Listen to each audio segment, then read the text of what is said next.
Viral mobil listrik Wuling Air EV terbakar di Bandung saat hujan, diduga korsleting. Tengah beredar video yang memperlihatkan mobil listrik Wuling Air EV terbakar viral di media sosial. Diketahui insiden tersebut terjadi di Jalan Soekarno-Hatta, Bandung. Peristiwa kebakaran itu terjadi pada Sabtu, 5 Juli 2025, malam. Meski saat itu kondisi jalan sedang terguyur hujan, namun kebakaran tetap tak terkendali hingga seluruh bagian mobil hangus. Dalam video selanjutnya yang diunggah, terlihat api semakin membesar dan melumat habis mobil listrik berukuran mungil tersebut. Bahkan, sempat terjadi ledakan saat kebakaran berlangsung dan api mulai membesar. Meskipun penyebab pastinya masih dalam proses investigasi, sejumlah pihak mulai menyampaikan dugaan awal terkait pemicu kebakaran tersebut. Menurut Lunglung, pemilik dokter mobil, kemungkinan besar sumber api berasal dari bagian depan mobil.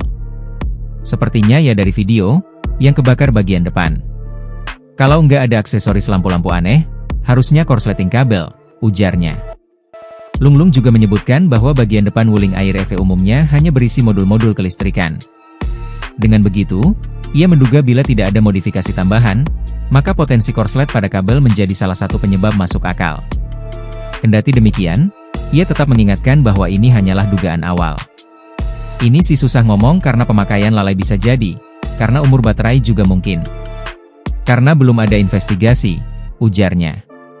Pihak Wuling Motor sendiri telah menyampaikan pernyataan resmi bahwa mereka tengah berkoordinasi dengan konsumen dan otoritas terkait untuk menyelidiki lebih lanjut penyebab kejadian. Keamanan konsumen, menurut mereka, tetap menjadi prioritas utama. Download Tribun X sekarang, menghadirkan lokal menjadi Indonesia.